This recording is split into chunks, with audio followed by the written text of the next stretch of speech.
പുതിയൊരു വീഡിയോയിലേക്ക് സ്വാഗതം. അടുത്തൊരു വാർത്ത സൂപ്പർ ലീഗ് കേരളയുമായി ബന്ധപ്പെട്ട അപ്ഡേറ്റ്സ് ആണ്. അങ്ങനെ ലീഗിലെ സെമി ഫൈനൽ കളിക്കാൻ പോകുന്ന 4 ടീമുകളുടെ കാര്യം ഇപ്പോൾ ഉറപ്പായിട്ടുണ്ട്. ലീഗിൽ 1-ാം സ്ഥാനത്തുള്ളത് കാലിക്കറ്റ് FC ആണ്. 23 പോയിന്റുകളാണ് കാലിക്കറ്റ് FCക്ക് ഉള്ളത്. 2-ാം സ്ഥാനത്ത് തൃശ്ശൂർ മാജിക് FC ആണുള്ളത്. 17 പോയിന്റുകളാണ് തൃശ്ശൂർ മാജിക് FCക്ക് ഉള്ളത്.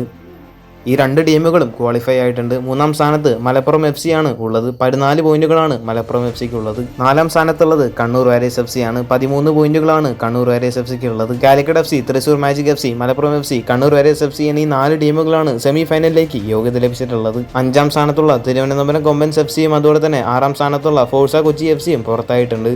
അടുത്തൊരു വാർത്ത കേരള ബ്ലാസ്റ്റേഴ്സിന്റെ മുൻ താരമായിരുന്ന ഡക്കൻ സ്നാസോണുമായി ബന്ധപ്പെട്ട ഒരു അപ്ഡേറ്റ് ആണ്. പണ്ട് കേരള ബ്ലാസ്റ്റേഴ്സിന് വേണ്ടി മികച്ച പ്രകടനം കാഴ്ചവെച്ചിരുന്ന ഒരു താരമായിരുന്നു ഡക്കൻ സ്നാസോൺ. ബ്ലാസ്റ്റേഴ്സ് ക്ലബ്ബ് വിട്ടതിനു ശേഷം തന്റെ കരിയറിൽ വലിയൊരു ഉയർച്ച സംഭവിച്ച താരമായിരുന്നു ഡക്കൻ സ്നാസോൺ. നിലവിൽ ഹെയ്ത്തി നാഷണൽ ടീമിന് വേണ്ടി മികച്ച പ്രകടനമാണ് ഡക്കൻ സ്നാസോൺ കാഴ്ചവെച്ചുകൊണ്ടിരിക്കുന്നത്. ക്വാളിഫയർ മാച്ചസിൽ പോലും ഹെയ്ത്തിക്ക് വേണ്ടി ഏറ്റവും കൂടുതൽ ഗോളുകൾ സ്കോർ ചെയ്ത ഒരു താരമായിരുന്നു ഡക്കൻ സ്നാസോൺ. ഡക്കൻ സ്നാസോണിന്റെ നാഷണൽ ടീമായിട്ടുള്ള ഹെയ്ത്തി ഗ്രൂപ്പ് സിയിലാണ് വന്നിരിക്കുന്നത്. മാത്രമല്ല പ്രധാന കാര്യം ഹെയ്ത്തിയുള്ള ഒരു ഗ്രൂപ്പിൽ തന്നെയാണ് ബ്രസീലും വന്നിരിക്കുന്നത്.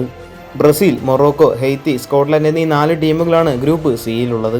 എന്തായാലും വേൾഡ് കപ്പിൽ മുൻ കേരള ബ്ലാസ്റ്റേഴ്സിന്റെ താരമായിരുന്ന ഡക്കൻ സ്നാസോൺ ബ്രസീലിനെ നേരിടും. നിലവിൽ ഇപ്പോൾ ഡക്കൻ സ്നാസോൺ മികച്ച ഫോമിലാണ് ഹെയ്ത്തിക്ക് വേണ്ടി കളിച്ചുകൊണ്ടിരിക്കുന്നത്. കൂടുതൽ ISLുമായിട്ടും കേരള ബ്ലാസ്റ്റേഴ്സുമായിട്ട് ബന്ധപ്പെട്ട വാർത്തകൾ അറിഞ്ഞായിട്ട് ചാനൽ സബ്സ്ക്രൈബ് ചെയ്യുക. അടുത്തുള്ള ബെൽ ഐക്കൺ ഓൾ ഓപ്ഷനിൽ എനേബിൾ ചെയ്യാൻ മറക്കരുത്. അടുത്തൊരു വീഡിയോ ആയിട്ട് നമുക്ക് വീണ്ടും കാണാം.